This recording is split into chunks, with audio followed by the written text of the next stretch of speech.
Black lights and booze burn when I record for Watts, and every black like Troy Davis who never had a fair shot. Welcome to Left to Black. I'm your host, Mark Anthony Neal. We're here on location in Durham, North Carolina. We're joined by Professor Jeffrey McCune, Associate Professor of Women, Gender, and Sexuality Studies and Performance Studies at Washington University in St. Louis.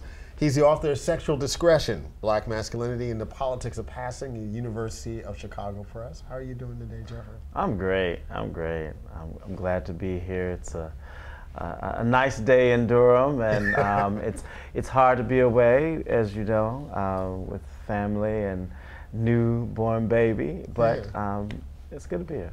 So, you know, you're in St. Louis, and of course the epicenter of black political activity for the last year has been Ferguson. How are you feeling about where Ferguson and the nation is in relationship to Ferguson, you know, now that we're looking a year past the shooting death of Mike Brown?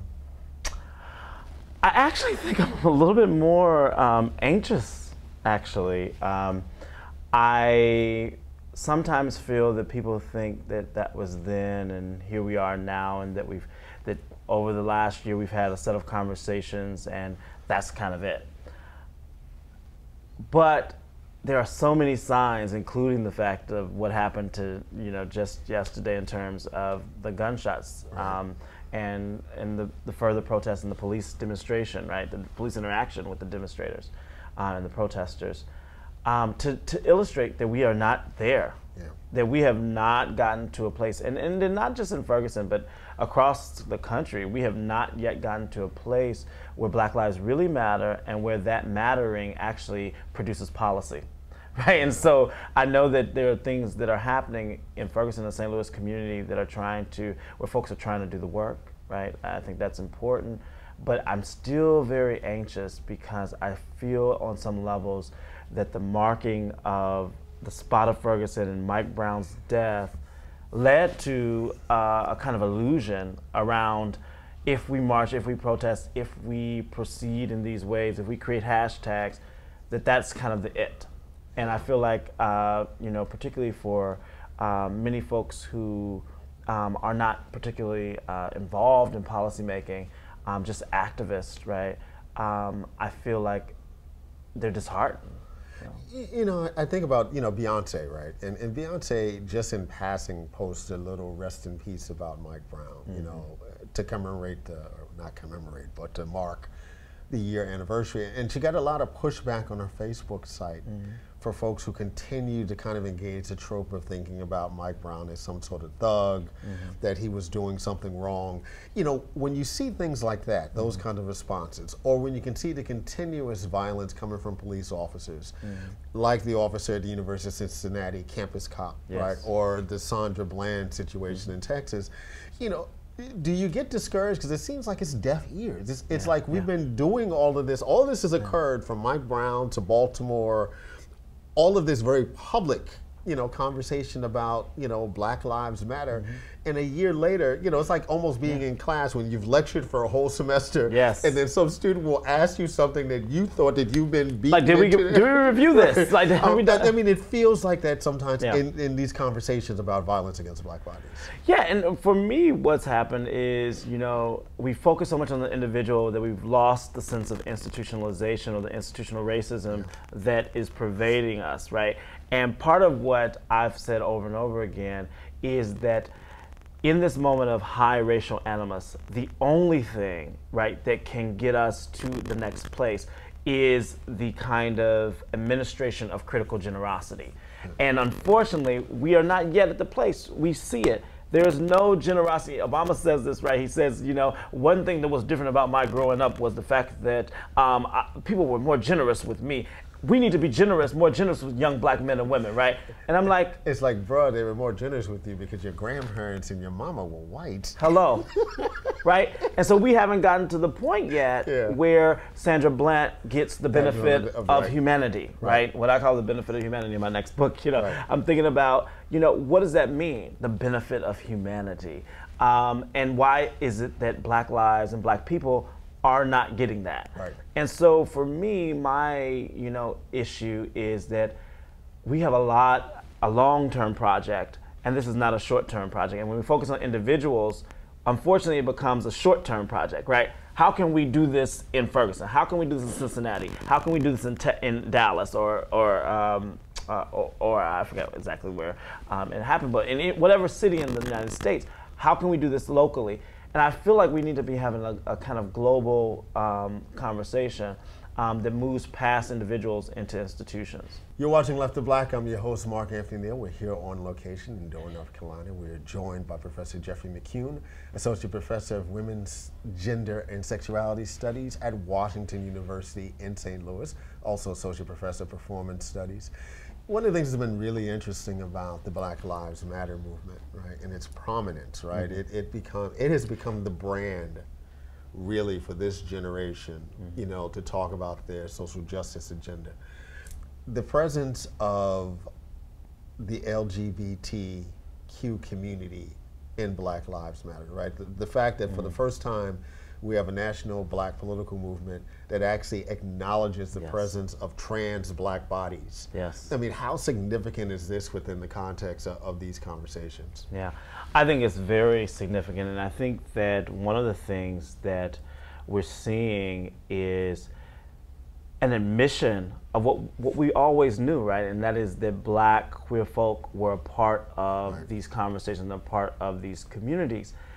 The other thing that's making and not just James Baldwin, and not just James Baldwin, like right? every day, you know, in the streets, right? You know, folk, right? Some read, some not read, right? Some educated by formal institutions, some educated by the streets, right? We really have a broad base of folks. And not just queer in terms of sexuality, but queer in terms of gender representation, ideas of gender, right? Just folks who are, you know, positioned differently, right, within our communities. And part of what I've been thinking about, and this is the kind of hard talk that we have to have, is queer politics generally, right, is being asked to shift. Right, and that is to say, you know, we don't know the trajectory of any of these folks who have gone on at the hands of the police, right? And so we have so historically thought about, you know, queerness in terms of identity, right? What naming, but folks are unnamed in terms of thinking about their life, the life cycle, right? So 20 years from Trayvon Martin's death, he could have said, I am a black gay man. Right. And so if we're really going to do the work, I mean, this is kind of what I'm dealing with this in my next book. Like, it's so important to shift the conversation to be able to welcome because that. Part of the reason why we found Trayvon's story so compelling is because he fit a certain kind of black, masculine, heteronormative expectation that was cut short. Right. We had envisioned Trayvon as the good black man, the next educated, father, the good father, right? And that's what the community reacted to, right? And we don't know what that trajectory would have been. That's such a great point. And so I'm at the point where it becomes important to realize that also, so that we can understand that black bodies belong inside of the larger gay and lesbian and transgender movement, right, in ways that we haven't established it before. One of the issues, right, is that the larger LGBT movement, particularly the white LGBT movement, has not been as active talking about Black Lives Matter, right? And part of it is because they don't see black people as a part of the community, the out and proud, blah, blah, blah. And we're trying to, like, really push back against that. I think we need to really push back against that and suggest we don't know who's a part of the LGBT community, as we never knew, right? Like, you know. So let me throw this at you, right? So I'm talking to some of my black male heterosexual peers, right? Not just academics, but activists, everyday cats. And of course, they don't quite know where their voice is in this movement, because part of what Black Lives Matter is doing is critiquing black patriarchy, right, in a real significant kind of way. And particularly some of these brothers are trying to figure out how to work through their presence within their movement, their ability to speak their truth within that movement, and not quite knowing what to do with a trans presence in this movement, not quite having a grasp of the language, right, which actually silences them in some real ways, right? You know, it's a remarkable moment in that regard. And then you see on the horizon, you know, Louis Farrakhan's still in the room. Right. And so, you know, how does Black Lives Matter live in the same space of say, Louis Farrakhan and yet another Million Man March, right? And yet, you know, I think about, you know, my colleague here in Durham, Katina Parker, right, who's this incredible black lesbian activist, right, filmmaker, and she's sitting in meetings, you know, with folks that 20 years ago you couldn't get these folks in the same room, but Black Lives Matter has forced all these folks, right, who often looked at each other with a side eye to actually sit down and have real conversations. And that's the real transformative experience, right? I've always known that the transformation happens in the one-on-one. And Black Lives Matter is kind of like, look, we are here too, right? And we have these multiple perspectives. And it's not just, LGBT folks, right? It's also just young people who have radical positionalities, who have different beliefs, who actually embrace the LGBT community, who say, Dad, Mom, I know, there's a trans activist standing next to you, but right now we are here to mobilize black folk. And black folk in this moment is plural, right? It's not singular. All black lives matter. All black lives matter.